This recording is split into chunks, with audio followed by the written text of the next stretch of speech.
আপনি কি জানেন আপনার মোটরসাইকেল স্টার্টই হবে না যদি এই ছোট্ট জিনিসটা কাজ না করে? হ্যাঁ, আমি কথা বলছি স্পার্ক প্লাগ নিয়ে। এই ছোট্ট পার্টটাই ইঞ্জিনের ভিতরে আগুন জ্বালিয়ে পুরো বাইককে চালু রাখে। আজকে আমরা জানব স্পার্ক প্লাগ আসলে কি, কিভাবে কাজ করে, আর খারাপ হলে কি সমস্যা হয়। চলুন শুরু করি। স্পার্ক প্লাগ হলো একটি ছোট ইলেকট্রিক ডিভাইস যেটা ইঞ্জিনের সিলিন্ডারের ভিতরে বসানো থাকে। এর কাজ একটাই, সঠিক সময়ে আগুনের স্পার্ক তৈরি করা। এই স্পার্কই এয়ার আর ফিউয়েলের মিশ্রণকে জ্বালিয়ে দেয়। স্পার্ক প্লাগ দেখতে ছোট হলেও এর কাজ কিন্তু পুরো ইঞ্জিনের জন্য অত্যন্ত গুরুত্বপূর্ণ। একটা স্পার্ক প্লাগে মূলত 3টে গুরুত্বপূর্ণ অংশ থাকে। 1. সেন্টার ইলেকট্রোড, যেখানে বিদ্যুৎ আসে। 2. গ্রাউন্ড ইলেকট্রোড, যেটা স্পার্ক তৈরি করতে সাহায্য করে। 3. গ্যাপ, এই দুটোর মাঝে ছোট ফাঁকা জায়গা। এই ছোট গ্যাপটাই আসল খেলা, কারণ এখানেই তৈরি হয় স্পার্ক। এখন আসল প্রশ্ন, স্পার্ক প্লাগ কিভাবে কাজ করে? চলুন স্টেপ বাই স্টেপ বুঝি।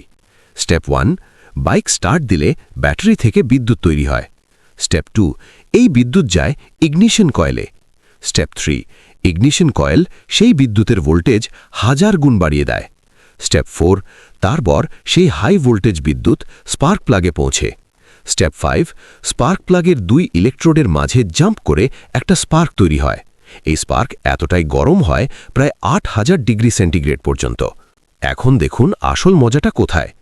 ইঞ্জিনের ভিতরে থাকে এয়ার আর ফিউয়েল মিশ্রণ। যখন স্পার্ক প্লাগ আগুন তৈরি করে, এই মিশ্রণটা সাথে সাথে জ্বলে ওঠে। বুম, ছোট একটা বিস্ফোরণ হয়।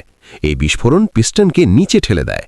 পিস্টন নিচে নামলে ক্র্যাঙ্কশ্যাফট ঘোরে, আর ক্র্যাঙ্কশ্যাফট ঘোরার কারণেই আপনার বাইক সামনে এগিয়ে যায়।